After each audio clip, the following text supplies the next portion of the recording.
Tua looking for Gesicki. He's got him for the touchdown. Welcome to the most loyal fan base in the world. Starting out with the hometown, 305, around the world. From this town to that town, Fintown, showing how we get down. Dog fan for life. I don't like no other team. Aqua orange wardrobe. That's my favorite color scheme. NFL legends. And we still hovering. They can take us out, but I'm out. You ain't covering. Say it loud. And best believe respect is due. Y pues, hola a todos. ¿Cómo están? Bienvenidos. Me comí un poco la introducción. ¿Cómo están, queridos amigos Dolphins? Buenas noches a todos. Bienvenidos a este su programa HELLFINS. Hoy tenemos un invitadazo de honor. Yo creo que hoy nos vestimos de manteles largos y esperemos que el buen Chochos no tenga ninguna falla. Creo que hizo los arreglos adecuados para su internet y que la actualización de la compu del patrón tampoco nos afecte. Chonguitos para que todo resulte bien. Que Paris no tenga que ir al baño. También que yo no tenga que ir al baño, alguna ocupación por ahí. ¿Cómo estás, Armando? Buenas noches. ¿Qué tal, Paris? ¿Qué tal? Muy contento, muy feliz de tener a Richmond Webb, una verdadera leyenda de los Miami Dolphins aquí con nosotros. Estoy muy contento y muy feliz de estar aquí. Muy contento y gracias a todos los que han hecho posible que HELLFINS haya alcanzado estas alturas. Muchas gracias a todos. Buenas noches, bienvenidos. Estamos en vivo desde la Ciudad de México. Buenas noches, mi querido patrón. Estimado Chochos, ¿cómo estás? Buenas noches. Pues estoy muy nervioso, pero muy contento porque por fin puedo platicar con una leyenda de los Dolphins, un jugador que recuerdo muy joven haberlo visto ser drafteado por los Dolphins y pues ahora a poder platicar con él realmente es un privilegio, uno de los momentos más bonitos como fan de los Delfines de Miami que he tenido. And Mr. Richmond, how are you? Welcome to this HELLFINS show. Buenos noches, gentlemen. How y'all doing tonight? Buenas noches, mi querido Richmond. Well, we want to say thank you to you. Thank you for being here, for giving us some of your time. So we want to squeeze you the most, as I told you before. And we want to ask you a lot of questions about the Dolphins and your point of view about the team. So if you don't have any trouble about it, let's start right now. Okay. So I'm going to start with this question, Richmond. Which player do you like the most now? And also, which has you more excited to see? And who would you extend a contract? So there are three questions in the first question. Sorry. Well, first player, I like all the players. I'm a fan now. I've kind of transitioned, but I guess I'll show the big guys a little love. We signed Teron Armstead. He plays the same position I did from the New Orleans Saints. So I thought that was a great addition. I thought that was something that the team definitely needed to address, was upgrading the offensive line and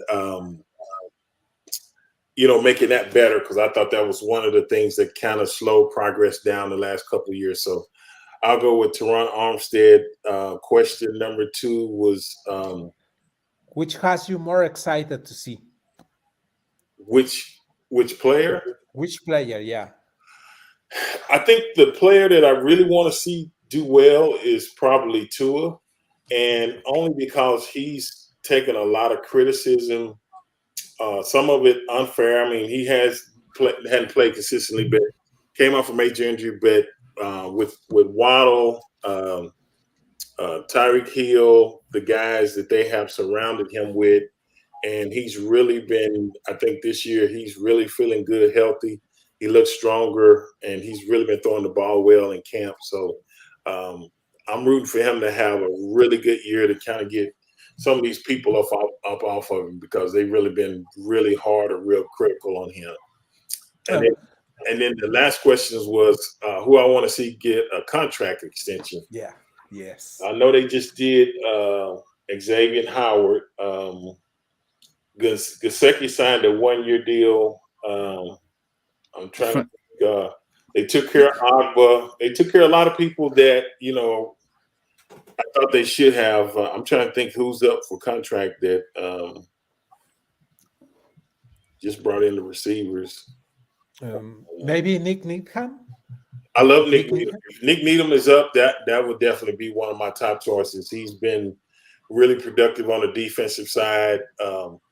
Knows the scheme, plays well in the scheme, plays multiple positions depending on who's injured or whatever. So when a guy's versatile and he's showing you that he's going to be productive and willing to move around regardless of where you need him at, I can go with Nick Needham. I couldn't think of anybody because we just brought in all these free agents, and I'm like, they're not up for a contract yet. So yeah, Nick Needham. We can roll with Nick Needham. I like Nick Needham.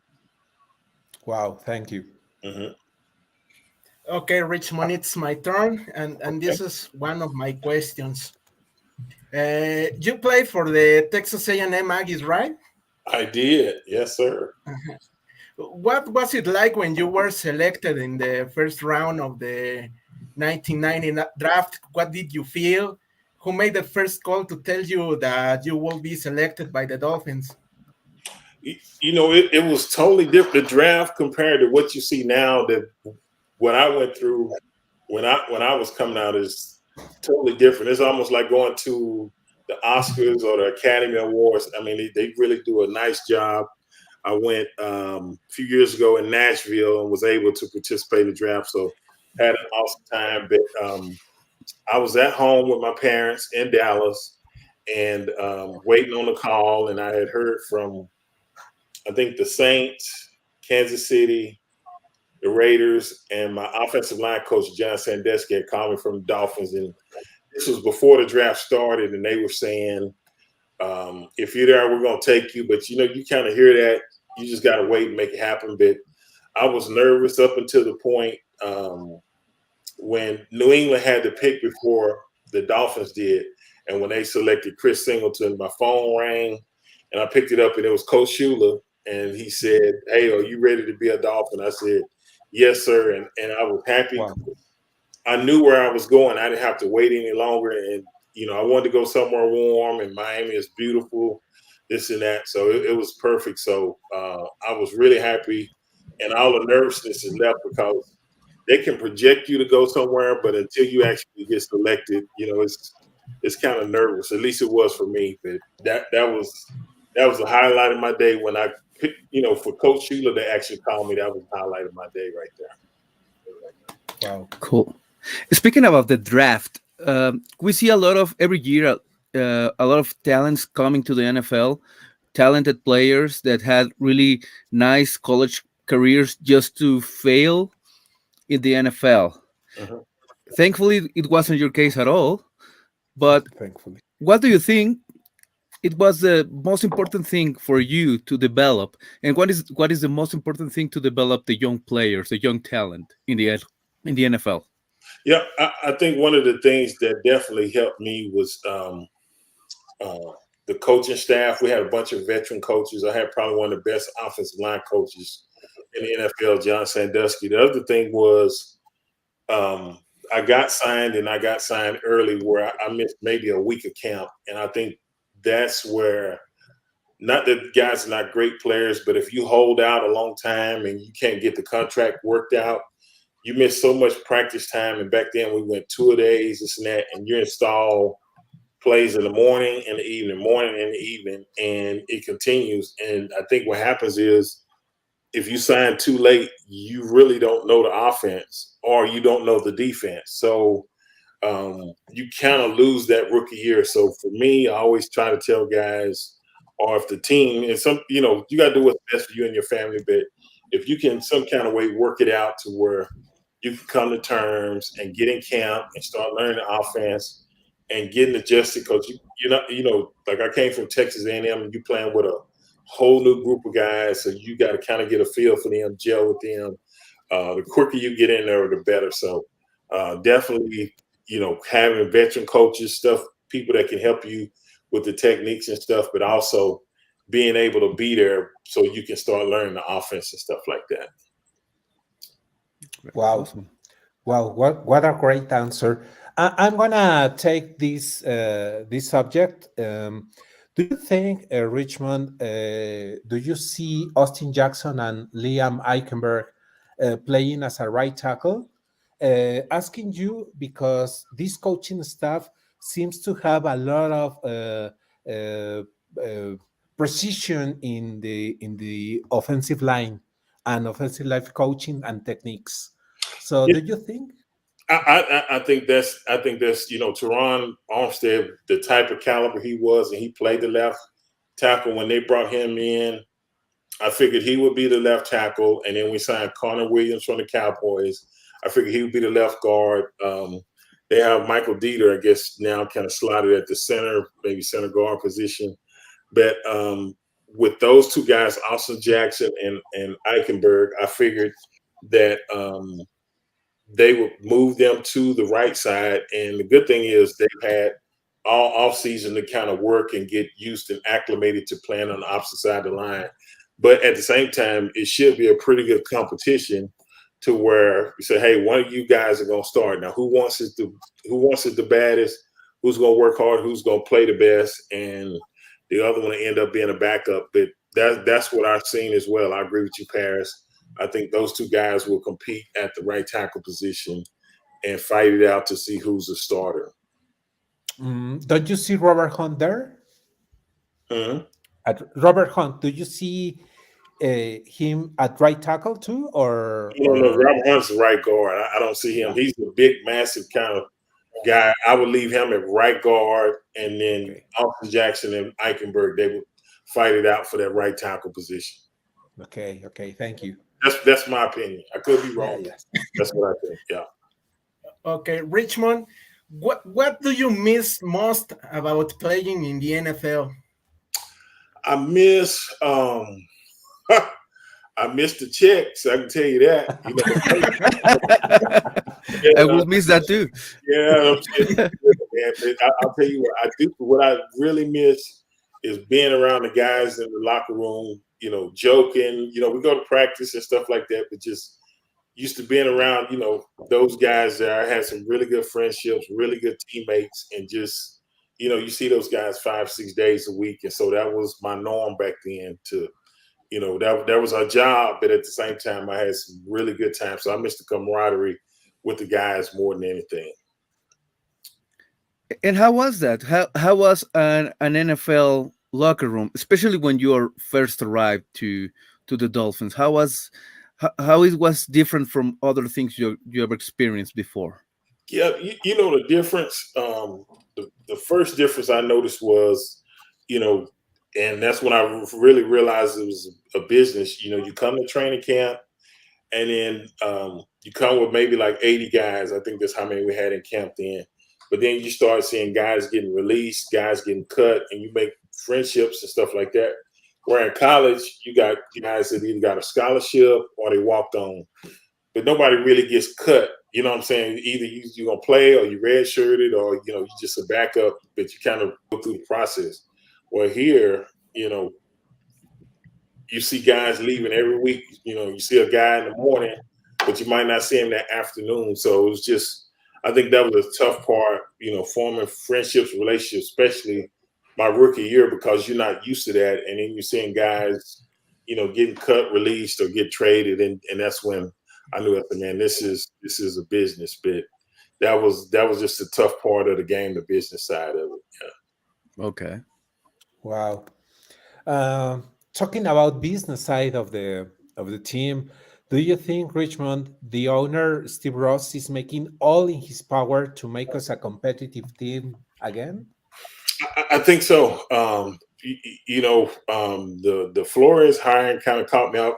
The firing kind of caught me off guard, but he went out and got the coach from the 49ers, offensive mind, this and that. And what I really like about Coach McDaniels is what he said he was going to do address. He did it early, and for the Dolphins to be as aggressive as they were at free agency, not waiting for the draft, but to go out and get a Tyreek Hill, Cedric Wilson. Add all these pieces of Teron Armstead, of Conor Williams. Those were issues that not only that the front office or general manager knew, the fans knew it because we watched the games and we knew that we had to get better up front on the offensive line. And when you start seeing them sign this guy, that guy, and pieces start falling in the puzzle, and it was like now free agents were looking for opportunities to come to Miami, where before it seemed like a lot of guys kind of shied away or stayed away from Miami. And I'm like, you got the beautiful weather, great place to live, this and that, but a lot of guys just wouldn't come there. But now the whole culture's changed. You can tell the fan base is excited. I heard season ticket sales went up. So everything they've done it the right way. And I've been extremely happy along with most of the fan base. So I think I think he's all in. He's trying to get this thing turned around. I think he wants to win a Super Bowl just as bad as we do. Okay. I think I agree with you. I think he's making everything in his power.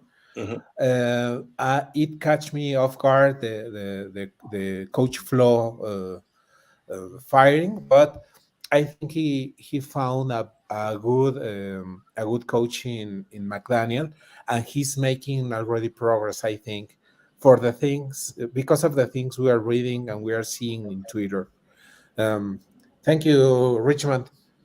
No, thank you. That's a great question. I have a good one here, Richmond. I have a good one here. Okay, come on with it. What did you guys do in Mexico when you came in '97? Because I've heard weird stories like O.J. McDuffie went AWOL a few hours. And what fun did you guys have here in Mexico City? You can tell us, eh? No one listens. You can tell, yeah. Well, I came twice. So me and Zach Thomas came over, and it was Terrell Davis from the Broncos. And we came over early in the summer to kind of promote the game. Okay. It was us two from the Dolphins. I think it was just Terrell Davis from the Broncos. And I think a couple of the Dolphin cheerleaders came down, but ate at some restaurants, got to see this Mexico City, this and that. I didn't know Mexico City was the largest city in the world.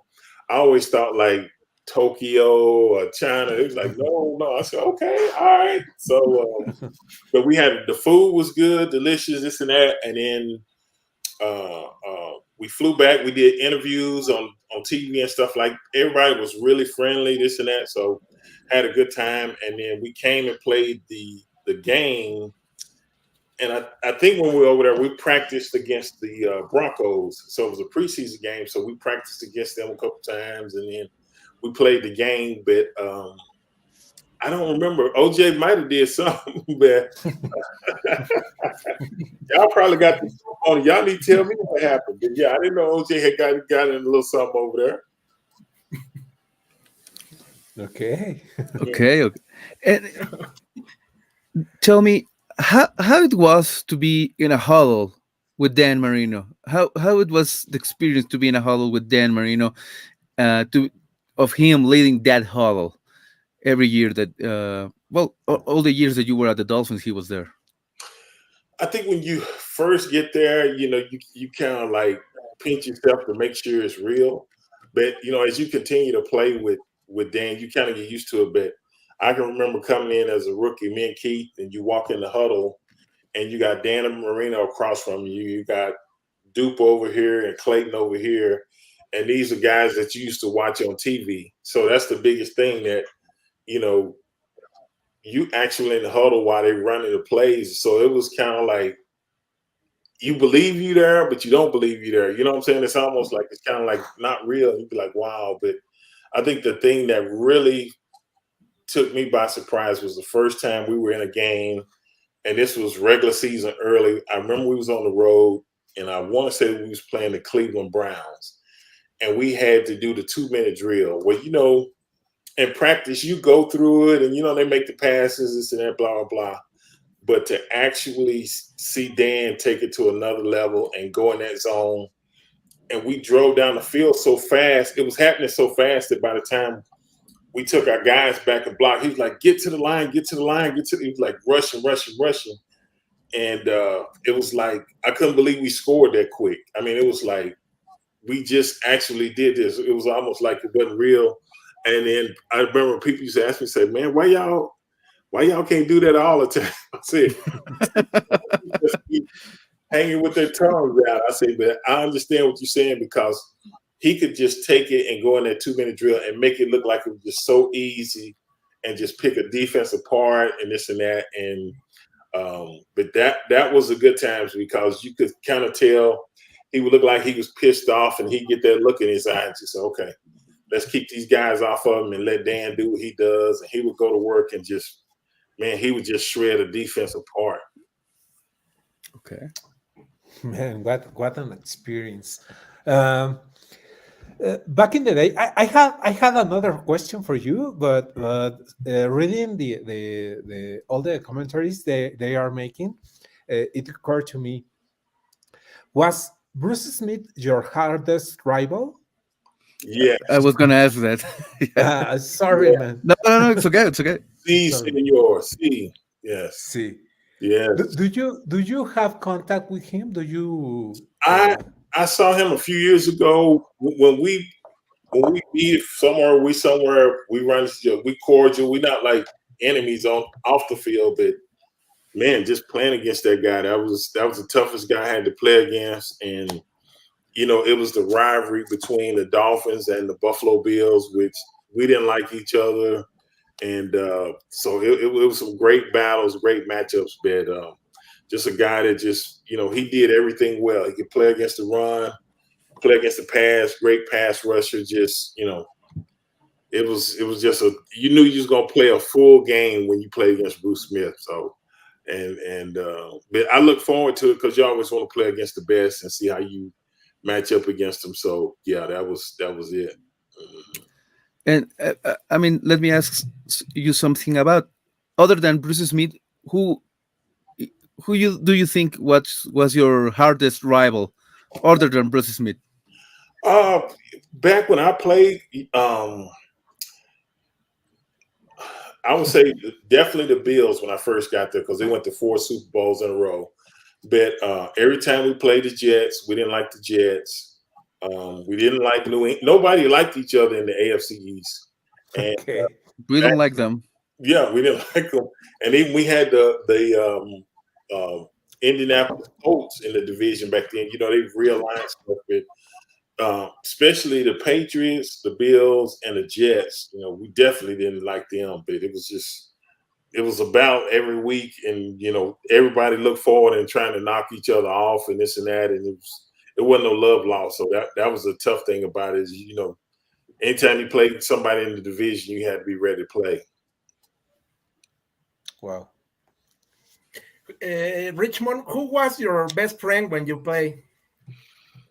I would have to say Keith Sims. You know, we came in together, and man, you know, playing against him, really, we really just gelled, where a lot of times we could look at each other and just know what each other was thinking without even having to say anything. And I was so happy that they took Keith, you know, in the same draft with me, because you would have swore we grew up from little kids together, the way everything just gelled. And, you know, we met at the combine, but we actually, you know, came to Miami together, and that was one of the best tandems I think we had. You know, people still talk about Richmond Webb, Keith Sims. So he made my job a lot easier a lot of times. So, you know, I love that guy. So probably Keith Sims, I would say. Okay. Wow. And how was Don Shula as a head coach? What made the difference from Don Shula to the other head coaches in the world? Why was he so successful for so many years? And you bring up a great point. You know, from the time he was at the Dolphins, he won in every decade, the 70s, the 80s, the 90s. You know, for somebody to have that type of consistency year in, year out. But I think what really made him such a great coach was he was smart, he knew the game, but he also knew how to get the best out of his players. And he always paid attention to the little things, mental errors, knowing your assignments, not doing things to beat the team. Keep your composure. Even though you get angry, don't go take a swing at somebody because, yeah, you might get that guy back, but it might cost your team a penalty to where it puts you in a position to where if we don't get that penalty, maybe we can keep that drive going and score a touchdown or field goal. So it was always about the little things and that there, and learn so much from him. And then what was so good about Coach Shula was the things you learned from him, you could apply them to life as well. And I still apply a lot of the things I learned from Coach Shula to, be successful even after I finished playing football. So just one of the greatest to ever do it. The smartest guy, and loved his players. He was really tough on us, but you knew he genuinely cared for you, and he wanted to see his players succeed. And when you know somebody cares that much about you, you're gonna go out and put it on the line for him. So yeah, he was a great coach. Wow. Maybe. No, I'm going to ask you right now. Yeah, come on with it. Which are the things you learn? You spoke about things you learned because Coach Shula. Could you tell us more about it? It's simple things. It's one thing Coach Shula taught me was the importance of giving back to people that was less fortunate to us. So he was big as far as charitable organizations. He would go visit, say kids or people at the high school, at hospitals that either had surgeries or was going through cancer challenges, whatever. And sometimes just putting a smile on somebody's face. So it was little things like that I seen really make a difference. And then even like going into business and stuff like that, it's not so much about the money you make and stuff like that, but it's paying attention to the little things, paying your bills on time. It all kind of correlates. You can look at the big picture, but sometimes it's the little things that really make the difference in you being successful in life and stuff like that. And I've always tried to implement that in my life since I've, finished playing football, and it's worked out for me. So, and it worked out for him because even after he retired from coaching, he went into opening up steakhouses and all that, and very successful businessman, and continued to give back. Huge philanthropist in South Florida and whatever. So just loving people and spending time. And if you can put a smile on somebody's face, man, you never know just that little thing, how much it means to somebody. So I just never take things like that for granted. Wow. Armando. Impressive. Thinking about the past, thinking about the present, Richmond, what do you think the Dolphins' offensive line has been bad the last few years? Why? I think one of the things was that contributed. We had a lot of young guys and didn't really have some veteran presence. We didn't have a mix. We just had a bunch of young guys. So when you don't have veteran presence and young guys are struggling, sometimes you need somebody to kind of talk you through it and say, hey, let's settle down, come back together, and we're going to be fine, this and that. Then the other thing was, I think the coach that they had, he was extremely young as well. So when you got a real young coach, doesn't have a lot of coaching experience, and then have a bunch of young guys playing as well, I think at times that contributed to the offensive line not being as good as it should have been. So I think that's why I say when we brought this veteran coach in, offensive line coach, and then bringing in veterans like Teron Armstead, Conor Williams, guys that's got experience but has played for teams that have playoff experience. You know what I'm saying? So that's a key factor in it too, because they're like, hey man, we're not that far away. We just got to do these little things, focus on that, and we can get over the hump. So that's definitely important. And I'm happy to see that they brought some veteran presence in. Okay. Wow. Okay. I'm going to take a question from our friends there's a really good question that I found. Gracias a Cristian Romero. You were here with the Dolphins from 1990 to 2000, if I'm not mistaken. Mm-hmm. Of all those years, which team, in which year, do you think you were the strongest team that you were there, maybe to making the Super Bowl? Well, I think it was the '92 season, and we played Buffalo at home in the AFC Championship game and lost. And that's the closest. Yeah, that's the closest. That was a tough. Man, please. That's the closest I got. So as far as that, we had some tough playoff losses, but that's the closest I've ever gotten to the Super Bowl. We win that game we're in, and to lose that game, not only to Buffalo, but to be at home and lose it, that was just, man, that was tough. It took a minute to get over that one there. Okay. What about a year? Yeah, it has taken almost 30 years for me. Yeah. But what about the '93 team? That if Dan doesn't get hurt, what do you think happens to that team? Well, and I think we had a really good team. And like you say, when you lose such a major piece, I think that's when he tore his Achilles, right? Yeah. That's when he tore his Achilles. And Cleveland, I think. Scott Mitchell came in and played. He played well, but, he's not Dan Marino, and you just can't replace a guy. Those guys don't come along like that. So I think the Dolphins were fortunate to have him for, 18 years, playing at the level that he did. But it's disappointing. You can always look back and say, if this guy didn't get hurt and this and that. But that definitely, when you lose a guy like Dan Marino, that definitely affected the outcome of the season, and possibly winning 2 or 3 more games. And like you said, once you get in the playoffs and you got a guy like that, anything can happen, and it's been proven. So that was definitely a huge loss for the '93 season. Yeah, because I remember when he got hurt really early in the season, then Scott Mitchell got in, and you kept winning.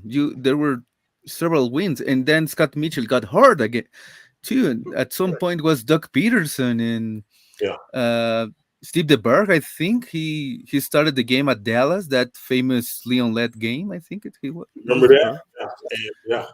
And I think that was the last game we won. Yeah. And I think we were actually 9-2. I tell people about that. We were 9-2. Like you said, even going through all those quarterbacks, we were 9-2. But we had so many injuries that year. I think Louis Oliver got hurt that year. I mean, we had a ton of injuries. That was the last game we won. All we had to do was win one game to get in the playoffs, and we couldn't win one of the last 5 games, and that was tough. But it just shows you how much impact injuries can have on the affected team. You don't want to make excuses, but you got to be realistic at the same time.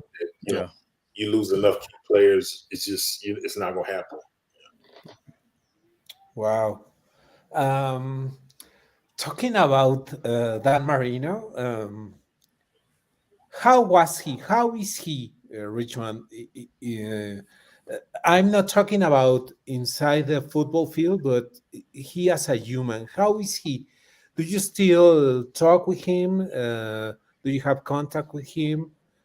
I normally do when I go down for a game, or like when they played in Dallas a few years ago. I went to that game. If they come to Houston, I'll go to that game. But every time I see him, we always catch up. I don't call him a lot or whatever during the season because he actually works for the Dolphins. So I know he's busy on like day-to-day stuff. If I really needed something, I would call him, but most of the time I just wait until I, come down there and see him and we catch up and stuff like that. But, as a teammate and a friend, you can't meet a better guy. Learned a lot from him, just, the way he prepared during practices and stuff to get ready for a game, and the way he conducted himself off the field, this and that. He was a great example. All you had to do was watch. He didn't have to tell you everything.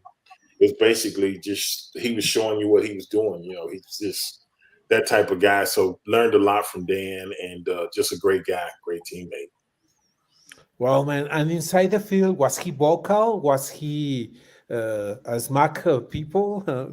How was he? Oh, yeah. He would get pissed off, but the thing, what you learn is when you play with a guy like that, he's so competitive, and if he's fussing at you, it's not really at you. He just wants to win that bad. So once you figure it out, if he just blows up on you or whatever, he's just saying he's doing everything he can to try to win the game. And then once you figure it out, you're like, okay, it's nothing personal that he's just picking on you.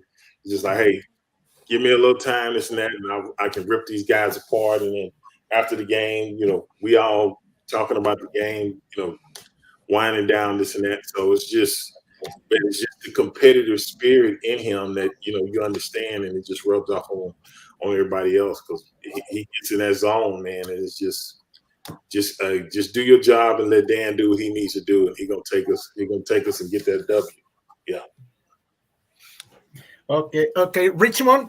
Now that Sam and Pat are back in the team, don't you want to be our offensive line coach?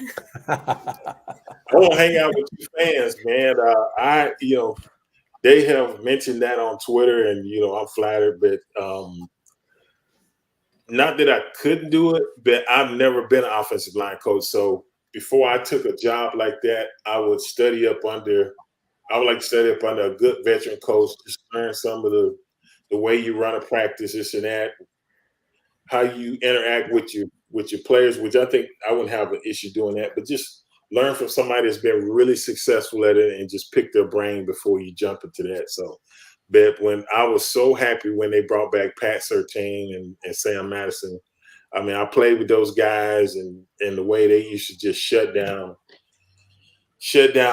receivers on the outside, man. It was a beautiful thing. So I'm happy to see that Coach McDaniel brought in some former players because they actually, they love coaching in the NFL, but they love the Dolphins as well because they play for that franchise.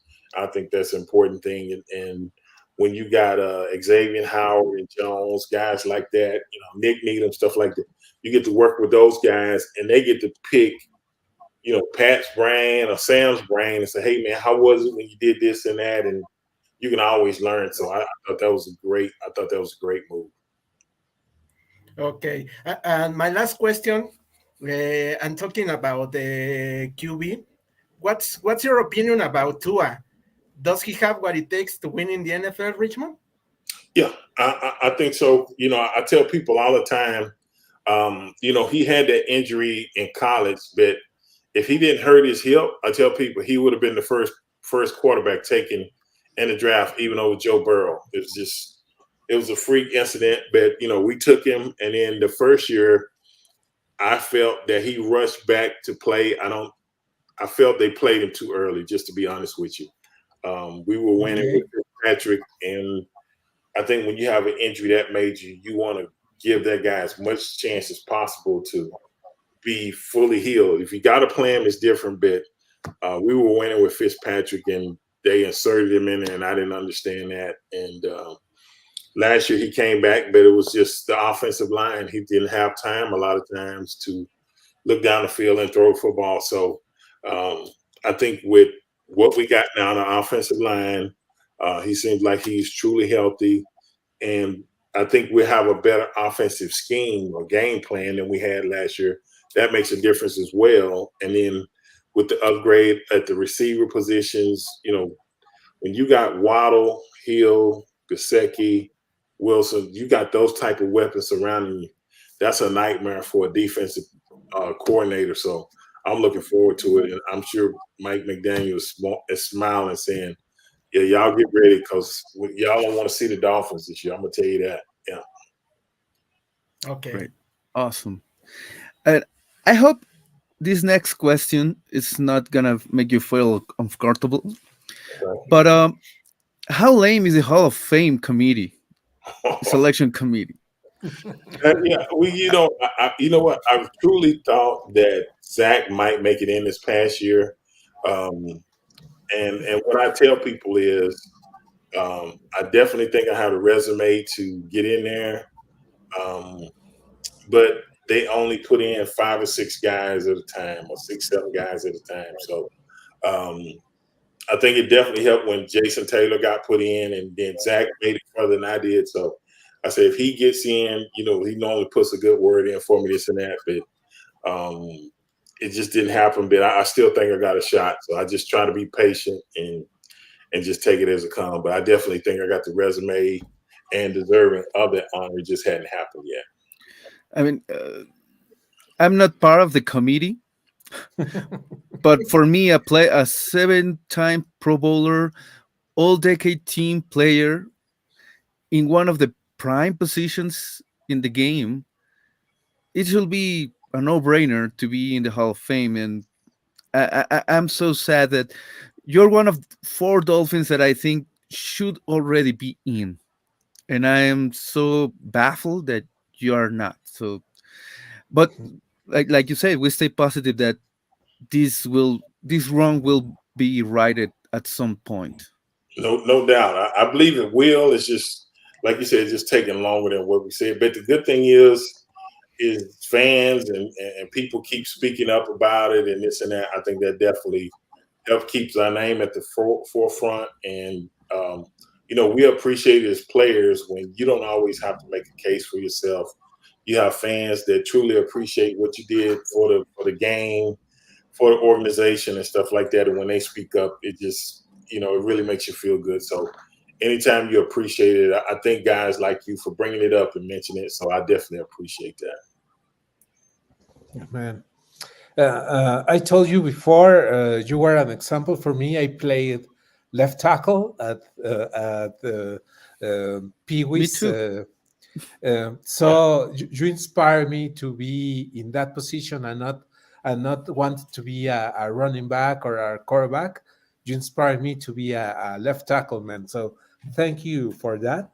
And my last question is, before we read all the comments we have in the network, how do you see Greer's tenure in the team?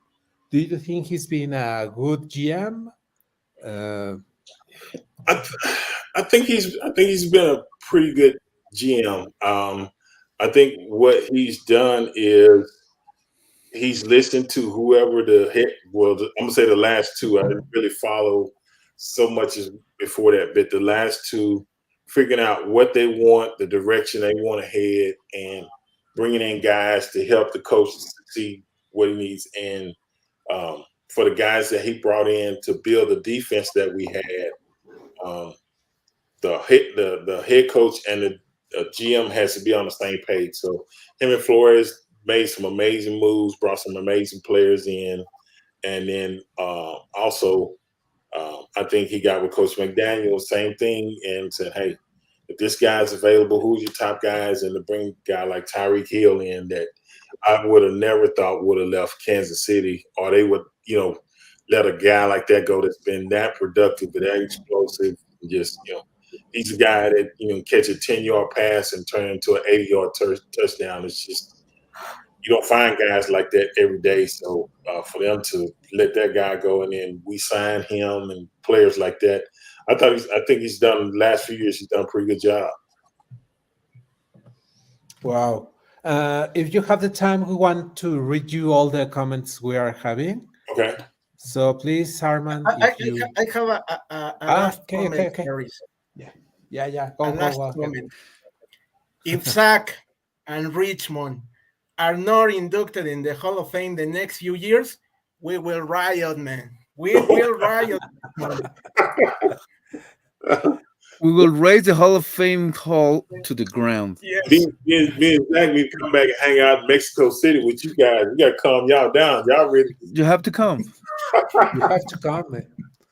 We're gonna show you all the corners you didn't knew when you came in '94, man. You can't do it in a week, man. You can't see all that in the. I mean, it's just. But I agree. It's just, and that was 25 years easy.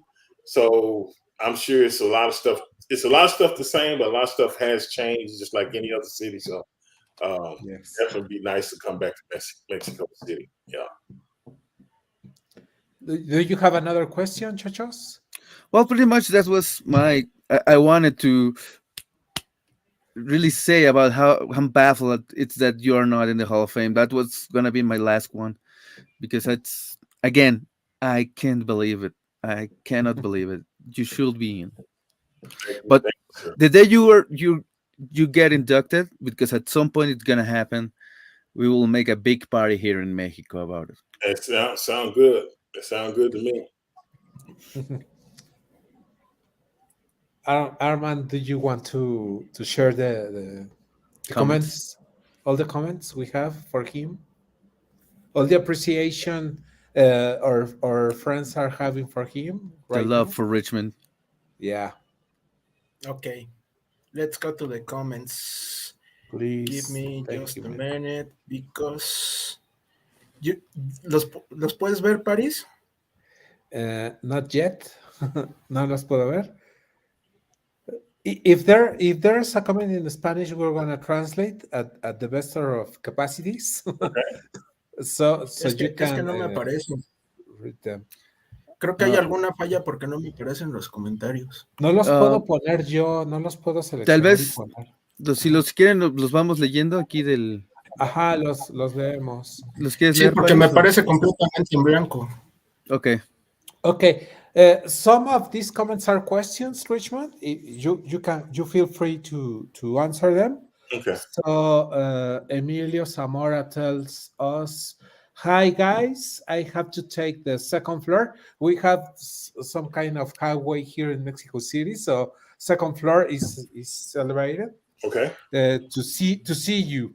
So he make a lot of effort to be with us, man." Fabián Rodríguez tell us.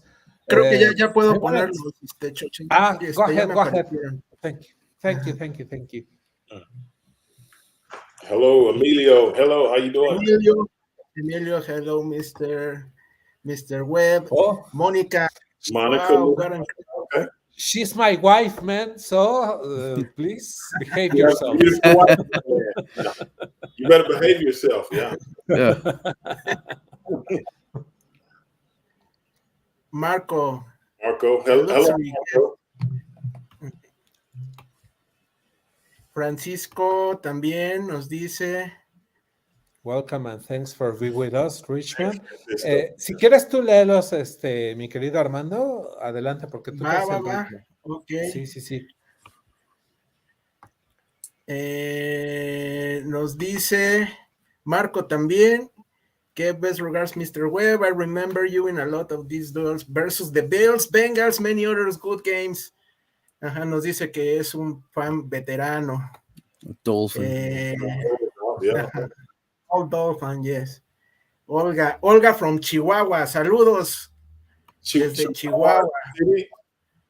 Okay, hello, Miss Olga. Okay. She's closer to you than us. Okay. Chihuahua's in the north. Okay. Ilse, so nice to see you guys, an amazing company. Our legend, of course, is our legend, Richmond. Thank you. Kenshon, Hall of Fame number 78. I agree with that. I love you too, Jorge. Okay. All right. Love you, Richmond. You're the man. Nos dice también el Delfín, Mr. Webb, thank you for being here. It's a pleasure for me. Great talk. Dolphins Nation Mexico continues to advance. Nos dice también Kenshon, we love you down here in the Bahamas. Mr. Webb. Okay.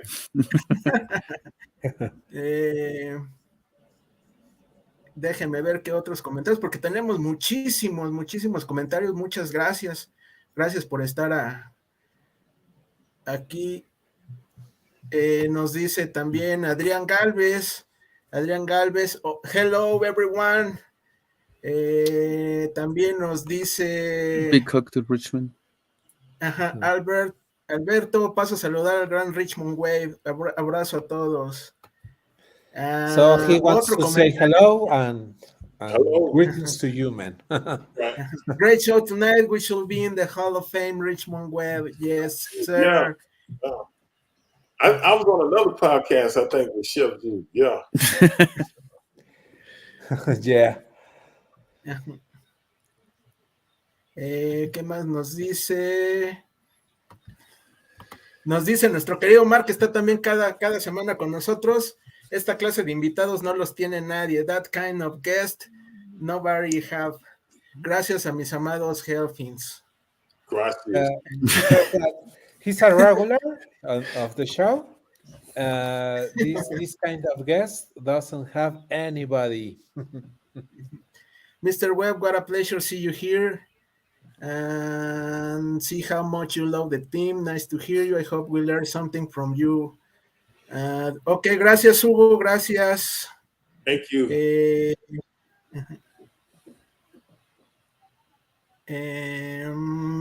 Tenemos muchísimos comentarios. Obviamente no nos va a dar tiempo de pasar este comentario. Okay, that's a good question. Coach Ruben. What intangibles do you see in Tua that you like? And do you think the Dolphins can win a playoff game with Tua? Some of the intangibles I like about Tua is I think he's a leader. I think if you've been watching social media or whatever, the work that he puts in, not just, on the field, working with guys, working with his receiver. I always thought he was very accurate most of the time with the football. But yeah, I think he definitely can win a playoff game. And I remember when he was at Alabama and just playing like SEC championships, national championships. So he's been on the big stage before, didn't panic, this and that, and he's a competitor. So I think we got a really good quarterback, and I think we got weapons surrounded around him now that you should see a different player this year. I'm really rooting for him to have a big year this year. Okay. Cool. Okay. Emilio, thank you, Richmond, for all you did for our Dolphins and doing with so much class. You are at the finest Hall of Fame. Emilio is one of the best fans here in Mexico, not just in Mexico, in the whole world. Emilio is a great fan. Oh, good people. Okay. All right, Emilio, I appreciate it. The fish tank people know him. That they really know who Emilio is. So we might be friends on Twitter, Emilio. That name's maybe. Yeah. Nos dice, we can invite you to eat Mexican food. Bring some other guys, Richmond. Bring Kid Sims. I love Mexican. I grew up in Texas, baby. You ain't said nothing but a word. So yeah, that's it. Cold beer, Mexican fajitas, enchiladas, empanadas. Come on. If you come with us, man, you won't eat the fajitas. You will eat real tacos. Real tacos.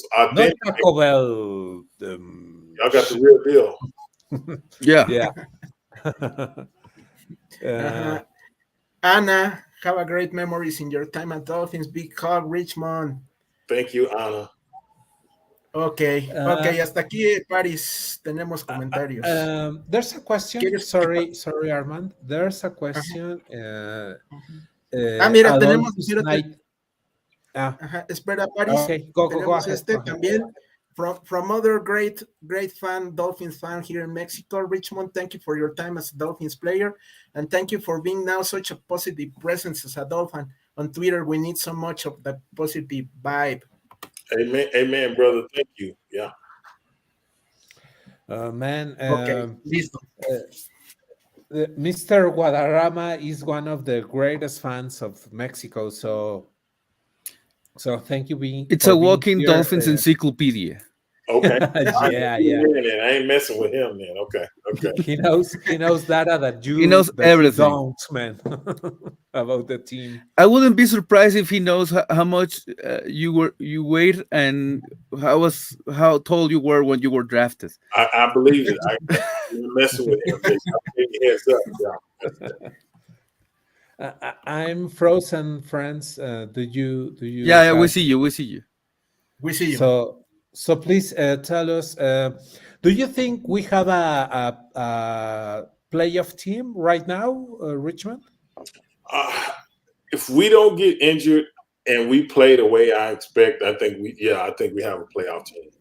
I think the road still goes through Buffalo, but I do think we have a playoff team. So, that's the measuring stick right now. So, but yes, to answer your question, I think we should probably win around 12 games, barring injuries. I got high expectations for the team this year, so I'm looking for them to do really well. Okay. So Paris having some problems with the internet, which it makes me happy because it's usually me, the one having a bad internet connection, and I'm so glad that I'm not the guy right now. Speaking about playoff hopes for this year, if we don't make the playoffs, I don't think it's gonna happen. I think we're gonna make the playoffs, but just in case we don't make the playoffs, what do you think will be the reason for not making the playoffs? It could be either injuries. It could be underperform or not perform as well as we should. It could be losing close games. I think even last year, I think the Atlanta game, we lost the last second at the field goal. Jacksonville, we lost that game last second. If we win those two games, we're in the playoffs. So that's some of the things that go back to Coach Shula is most games are decided by 3 points or less most of the time. So if you can win the games that you should win, and then win some of the games that close that possibly could go either way, kind of swing in your favor, that could be it. But I don't expect this team to underperform. Based on what I've seen, it seems like everybody is really excited and really wants to do well, this and that. Long as guys put the team first and don't worry about individual accolades or statistics, I think we'll be okay. And what do you think about having a rookie head coach? Do you think it's gonna affect that McDaniel is a rookie head coach? I hope not. I mean, I just see the excitement in the fan base. I see the way the guys are working down there. I can remember right after he got hired, and I think he posted a conversation. He called Tua and told him, "Hey, I expect great things out of you." So he, from the time he's got on the job, he seemed like he's really been looking forward to really bringing this franchise back to the winning tradition and stuff like what we all talked about early on. It's been too long. Like you said, you got to go back to 2003 to really think about when we really had a good, consistent team. That's too long. So I think that's why the fan base is excited, because it hadn't been just talking about what you're going to do. He actually went out and did some things. And when you can see it happening like that and you see the way the guys working and stuff, I think that's why everybody is excited. Okay, cool. Wow, man. I'm sorry, I have a network issue. We noticed. Armando, do you have another question? Sí, pues ya no más que pregunta, more than a question. I have a comment, and the last one for the night. Okay. I had the pleasure of meeting you, Richmond. I don't remember 2 or 3 years ago in Miami at Bocampers in a huge Dolphins party. They played the Jets. They played the Jets that game. Yes, sir. Yes, sir. Yes, sir. Yes, sir. LA. Yeah. Uh-huh. And I realized that in addition to you being a legendary player, you are a great and kind person, Richmond. So thank you, Richmond. Well, y'all treated me nice. That y'all didn't rough me up too much that night. Y'all actually was pretty nice to me too. So I appreciate that. I met a lot of people. I mean, it was, I'm gonna say, from like New York, New Jersey, the Midwest, out west, Mexico. I met people from everywhere that was Dolphin fans, and everybody was great. We were all back there in that back room together, just having a good time. And man, that was awesome to see, when you can see so many Dolphin fan clubs come together and unite as one, and we just had a great time. That was huge. So yeah, I remember that. Yeah, that was it. That was cool. Okay, thank you, Richmond. There's a huge Dolphins fan base here in Mexico. Mm-hmm. Do not many things to celebrate in the last couple of decades.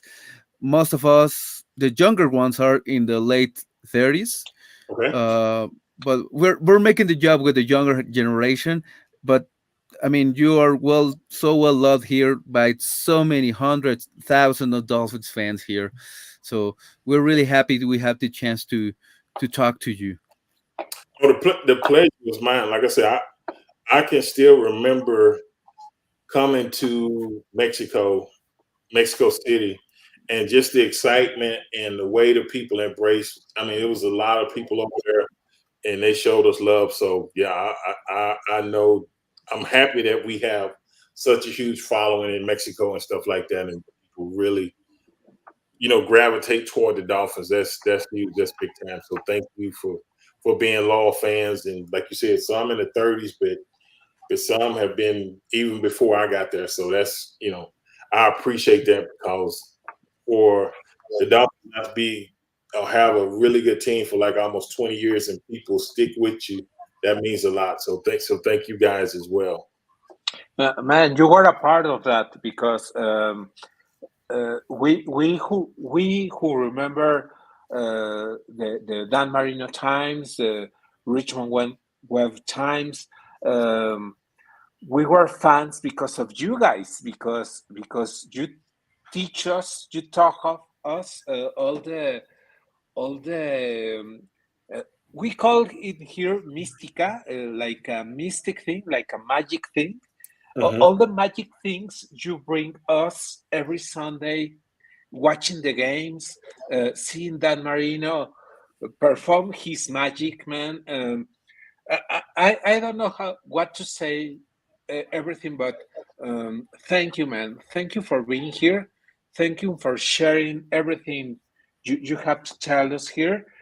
We will be glad and very grateful if you can join us again. Okay. Thank you so much, and Ben, thank you for being with us, to approach us, to be part of that Dolphins team, and man, it means a lot from us. It means a lot. Well, it means a lot to me, and I'm sure we can do it later on. That's no problem. But yeah, y'all made me look good. Y'all had some really good questions, and even just reading some of the comments from the people that's listening in, even though everybody doesn't speak English, but to still listen in and take time to do that, that means a lot. So thank you for having me on the show, and we'll set it up. We'll do it again, so that's no problem. My English gets better with alcohol, man. Not even alcohol make it better right now. because I was so nervous, man. I think. Thank you. You're welcome. We need Richmond Webb jerseys by Mitchell and Ness at some point, because I want a Richmond Webb jersey. I need a Richmond Webb jersey in my collection. Me too. All right. Me too. So, do you want to say anything to our fans here, to our listeners here? Yeah, just thank you for taking time to listen in, and I had a lot of fun. I enjoyed the comments. Mean a lot to me, and it just made me reflect back to when we played that preseason game over there, and just the love that Mexico City has for the Dolphins. And then my man Amon, he up there, he didn't tell me he was at boat campers with me hanging out, but I remember that. But I met so many good people, but that means a lot. So to actually be able to come on and hang out with you guys for a little bit, it was my pleasure. And I actually got to do it live, because I remember when you reached out to me, Paris, if I wasn't available, you said we could pre-tape it, but I was glad we was able to do it live where people can come, send comments in or questions, stuff like that. So it was good. But like I said, we'll set it up again. We'll do it again, and tell your wife thanks for her comment as well. And you behave yourself, because that woman looked like she don't play, bro. Okay, man. Thank you. Okay. Thank you, Richmond. Thank you so much. It's kind of surreal. It's kind of surreal that this night. Well, this will be the last night. We'll do it again. So it ain't no big deal. We'll do it again.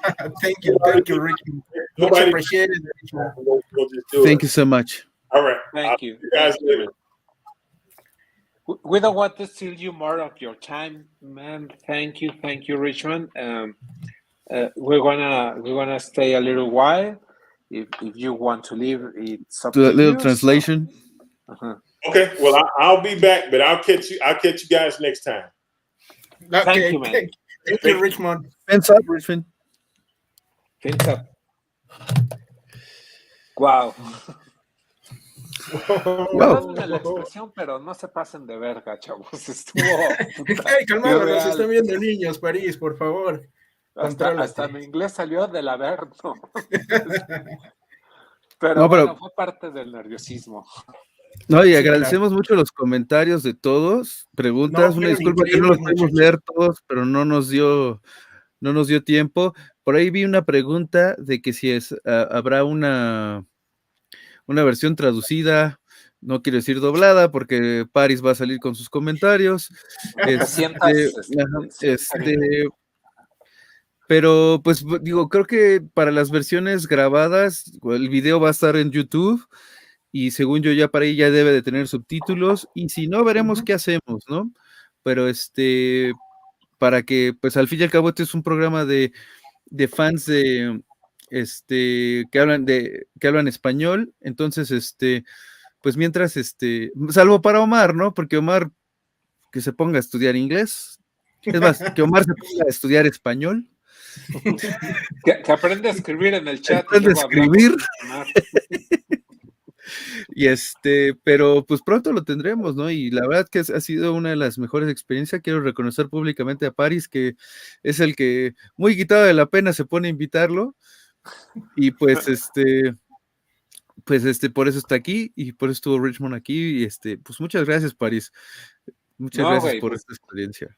güey, la verdad, y amigos HELLFINS, a veces nada más nos falta pedir, ¿no? Y yo soy muy quitado de la pena y le pedí que si podía estar y pues gente, la neta, gente tan accesible no encuentro dentro del equipo. He estado tratando con Mac Hollins de invitarlo desde que estaba en los Dolphins y nunca me respondió nada. Le he mandado No mensajes a Tua. no sueltes nombres, porque qué tal que algún día... No, pues para que vean que el esfuerzo se hace y que estamos en pie de lucha para traerles, ofrecerles mejor contenido del que nosotros ofrecemos semanalmente. He tratado con Tua es un long shot, Tua es un Hail Mary, pero Tua es una persona muy protegida por los medios y por su grupo. Pero Lo cual está Richmond, poca madre. sí, está bien, digo, yo no lo culpo, ¿no? Y a ninguno, ¿no? Si quiere estar en un live de fans para fans, pues se exponen a muchas cosas que pueden salir tanto de nosotros como de la gente que nos comenta, mucho hate o muchas preguntas incómodas. Y Richmond desde el inicio nos dijo, sí, va, no tengo problema, agendamos. Y nos tardamos como un mes en poderlo agendar, pero finalmente se dio en este momento. Y pues más gente como él, la neta, ¿no? Más gente como él en los Dolphins. Algo, y creo que es un poquito lo que comentaba nuestro amigo Paco Guadarrama en su comentario. Uh-huh. Para los que siguen a Richmond Webb en Twitter, yo incluso lo he puesto de ejemplo como alguien que jugó en los Dolphins y de ahí pasó a ser fan de los Dolphins y lo mantiene positivo. Vamos, no es no es que se pierda en la subjetividad, pero es un fan positivo, es un fan que apoya y es un fan que dice, ok, estos son los jugadores ahorita y estos yo los voy a apoyar. Y de eso se trata HELLFINS, de eso se trata la Dolphins Nation México. Obviamente no es que cerremos los ojos a todo, pero es un grupo de apoyo, es un grupo de fans que tratamos de mantenernos lo más positivo posible y que toda la tierra que podamos aventar, pues nos la aventemos entre nosotros amigablemente, ¿no? O sea, que sea una cuestión amigable y para eso se ha hecho un grupo tan padre entre todos nosotros. Y Richmond Webb es el mejor ejemplo que puede haber de esto, ¿no? Alguien que no anda con que es que a mí me hicieron esto y yo jugué intermedia, que muy respetable los que hayan jugado intermedia, ¿no? Pero aquí está alguien que jugó en el nivel máximo, alguien que ha estado o ya debería de estar en el Salón de la Fama y que decide ser una fuerza positiva, ¿no? Ese es un ejemplo para Richmond Webb. Honestamente, yo no tenía el placer de haber platicado previamente con él. Sí tenía como a ver cómo nos va, pero tipazo, ¿no? Me cayó mejor que Paris. Esos casi todos, güey, no te preocupes. No sé, Armando, si nos quieras comentar tus impresiones de la entrevista, si quieras compartir algo que él nos dijo que te parezca importante compartir en español, patrón, tú Sí, dime. no, por supuesto, pues estoy muy contento, ¿no? Yo creo que como nos dice aquí Anita en los comentarios, estábamos nerviositos, pero lo superamos, sí, pues cómo no íbamos a estar nerviositos, mi querida Ana. Sí, claro que sí, estuvimos nerviosos, pero creemos que estuvo, sobre todo que lo vi contento, ¿no? A Richmond, eso es lo importante, que se sientan bien aquí en HELLFINS, así como todos los que nos están viendo, ¿no? Que sepan que este programa pues es para ustedes y con ustedes, ¿no? Entonces, el chiste es que nos sintamos todos a gusto y que pues sigamos progresando y que sigamos avanzando. Y respecto al programa, pues me encantó mucho, o sea, yo podía ver a Richmond pues su expresión cuando hablaba de cuando jugaba, ¿no? Entonces eso me pareció importante de ver su alegría al recordar aquellos años, ¿no? Cuando jugaba. Me gustó mucho eso y por supuesto también me gustó lo que dijo de Tua, ¿no? Y cómo explicó por qué quizás es que de alguna manera no ha logrado entregar lo que muchos quisieran o esperaban de él, ¿no? Para un jugador de su nivel. Entonces nos dijo que, pues, que realmente él cree que adelantaron el proceso de recuperación de su lesión y que jugó antes de lo que debería de haber jugado y que la temporada pasada que está un poco mejor, la línea ofensiva no le ayudó bastante, pero que siente que definitivamente puede jugar al siguiente nivel Tua. Entonces esa como enfoque, como alegría, como gusto, como esperanza que tiene Richmond, yo creo que sí nos debe de contagiar y nos debe de ayudar a estar contentos y pues que los Dolphins no se conviertan en algo que genere malos sentimientos, ¿no? Como en algunas personas pasa. Entonces yo creo que sí, definitivamente coincido con Chochos y con Paco, en que es definitivamente un ejemplo grande de Richmond Webb para todos nosotros. Así es de que muy contento, muchachos. A mí me encantó su comentario, ¿no? De que que extraña los cheques. Yo creo que sí. eso en algún momento ya no se lo pude preguntar, pero sí es mi curiosidad hacia los jugadores de aquella época, ¿no?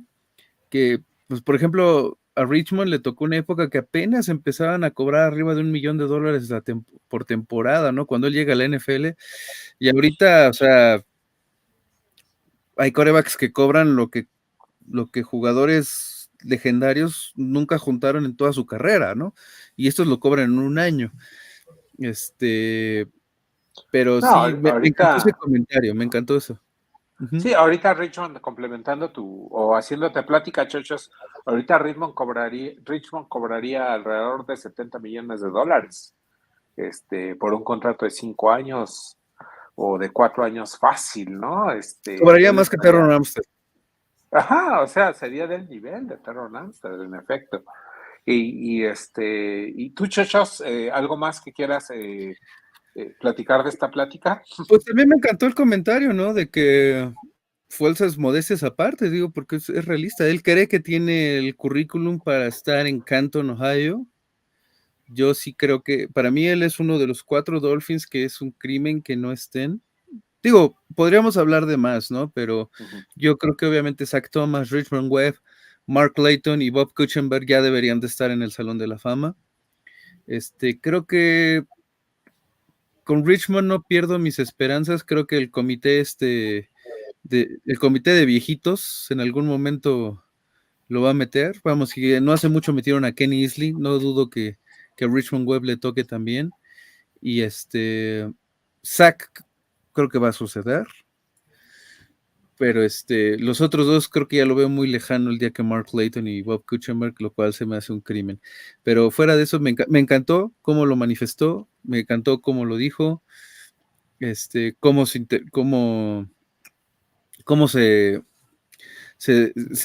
manifiesta al respecto de que los fans se lo digan, que los fans lo sigan hablando, ¿no? Eso para él, lo que significa para él, pues es bastante bueno.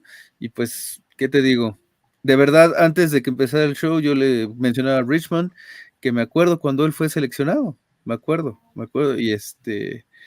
y sí, pues para un delfín que empezó justo esa temporada a apoyar a los delfines, ha sido pues fue uno de mis jugadores favoritos conforme fui creciendo.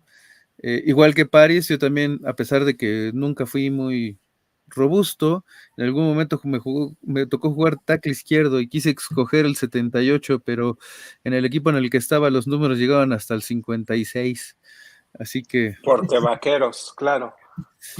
Hasta allá alcanzaba. Es lo que había. Muy bien. Fíjense que a mí, quiero compartir antes de que ya nos tengamos que ir.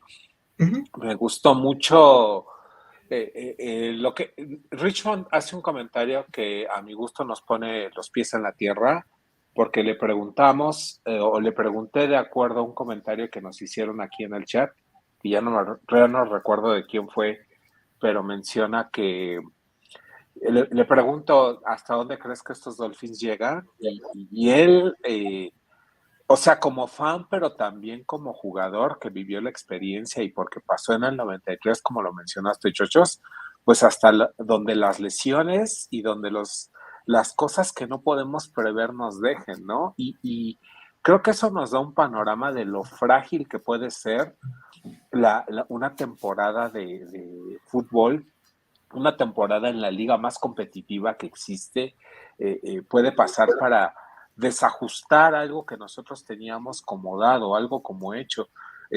Preguntaban aquí qué pasaba si Dan Marino no se lesionaba, ese equipo del 93 iba a ser un equipazo que nos llevaba al Super Bowl. Algunos de acá lo dijeron. Sí, el asunto es que Dan Marino se lesionó, y así como puede pasar con Dan Marino en el 93, puede pasar que Terron Armstead se lesione esta temporada, o que Tua otra vez, espero en Dios no pase, pero vuelva a pasarle una lesión grave. Y así como Tyreek Hill, por ejemplo, que tengo tocamos madera, en efecto, Chochos, una lesión que lo aleje de la temporada un rato. Y todos los planes que nosotros teníamos para el equipo se pueden derrumbar en algo tan frágil como una lesión, como una huelga, como que pueden pasar muchas cosas. Entonces, creo que Richmond nos pone los pies en la tierra de qué tan importante es que el equipo esté sano, que las condiciones se den, que la ofensiva sea lo que aparenta, que la defensiva se mantenga en el nivel que ha tenido, para que nosotros podamos tener una temporada de ensueño o una temporada que nos lleve a playoffs en este siguiente año. Y puede pasar en nosotros, pero también puede pasar en los demás equipos. Entonces creo que, retomo, Richmond nos pone los pies en la tierra, nos ubica en la situación de que algo tan frágil, una situación puede cambiar y nos puede cambiar el panorama completamente. Es lo que yo más rescato de la entrevista que acabamos de tener con él.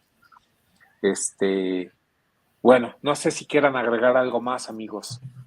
Yo estoy listo, mi Paris, para irnos a descansar. Estoy muy contento y muy feliz por esta noche.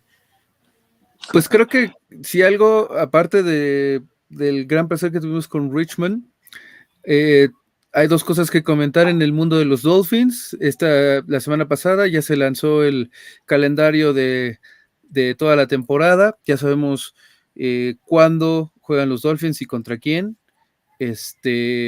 Abrimos temporada contra los cochinos patriotas de ya saben quién. Robert Kraft. De Robert Kraft. Y pues tenemos un inicio de temporada duro, ya lo platicaremos la próxima semana. Y fans de los Dolphins, no pierdan de vista que el Fan Club Weekend, un evento para fans de fuera de Florida, donde los fan clubs de todo el mundo y todo Estados Unidos se reúnen para ver un partido y convivir. Este año va a ser contra los Vikings de Minnesota. Espero yo poder estar ahí. Récenle a que Paris me pague para que pueda pagar mi visa y estaré ahí con ustedes. Si no estoy mal, es el 16 de octubre, perdón, el juego. Entonces, estén atentos de las redes sociales de Dolphins Nation México. Estén atentos a todos los anuncios que pueda haber.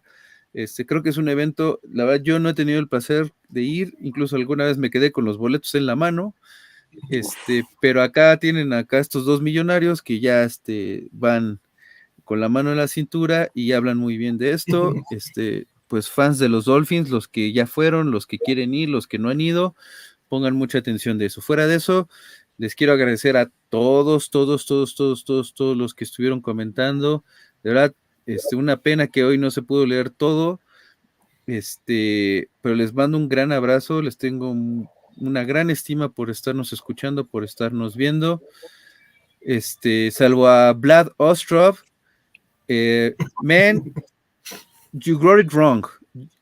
You ran the East. You no longer run the East. So we'll see each other in the season, Vlad. Pero pues a los demás, con mucho cariño, qué padre que nos que nos hicieron el gusto de escucharnos, de vernos, de estar aquí, de comentar. Les mando un gran abrazo a todos, me voy despidiendo. Fins up y cuídense mucho. Tú, Armando, ¿cómo te despides ya que empezó el buen Chochos a despedirse? Sí, claro que sí, ¿no? Pues al igual que Chochos, agradeciendo muchísimo a todos los que estuvieron el día de hoy con nosotros viéndonos. De verdad, un agradecimiento muy grande también a todos los que nos dejaron sus comentarios. Ya saben que cuando tenemos invitados de esta clase el tiempo es limitado y no podemos leer todos los comentarios, pero de verdad que los apreciamos muchísimo. Significan mucho para nosotros, nos motivan. Y por supuesto este programa es gracias a ustedes, amigos, así es de que por favor sigan apoyando, síganos viendo, compartan, denle like, pueden estar con nosotros en las redes sociales ahí platicando con nosotros, por supuesto como también dice Chochos, estén al pendiente, el Fan Club Weekend, que fue justamente lo que le comenté a Richmond, fue donde lo conocí, junto con Paco y toda la banda de México que estuvo ese año allá en el Fan Club Weekend, donde pudimos convivir con Richmond Webb. Y así como esa vez, pues vienen estos eventos en el futuro, ¿no? Así es de que estén muy atentos a todo lo que suceda con los Miami Dolphins y el Fan Club Weekend, que va a estar muy, muy genial. También otra vez, reitero las gracias a todos los que nos dejaron comentarios, todos los que nos vieron sin dejar comentarios también, muchísimas gracias, a los que reaccionaron, dieron like, compartieron, todo eso, de verdad, muchas gracias, amigos, muchas gracias, de verdad, de verdad, muchas gracias. Corazón. Ajá, de corazón, así es, de corazón. Nos vemos la próxima semana con todo lo relacionado al mundo de los Miami Dolphins aquí en español. Estamos transmitiendo por los canales de Miami Sports Music Podcast Network. Estamos muy contentos de estar aquí. Gracias, amigos. Nos vemos la siguiente semana. Fins up, vamos Dolphins. Fins up. Rápidamente, porque el buen patrón hizo casi toda la despedida excelente, como siempre, patrón. Solamente quiero agradecer a los comentarios que nos dejaron por ahí. Ana, muchas gracias. Paco, gracias por la sugerencia. Vlad, I hope you burn in hell, man. Fuera de eso, gracias. Omar, no te mando al infierno, pero gracias por tu comentario. Y gracias a todos. De todos modos se va a ir al infierno. Probablemente, como todos, creo. Y creo que se va a ir a gusto. Este contenido se hace para ustedes, amigos. Este contenido se hace para ustedes, HELLFINS, HELLBROS. Esperemos seguir teniendo invitados de calidad. Cuídense mucho. Muy buena noche. Fins up.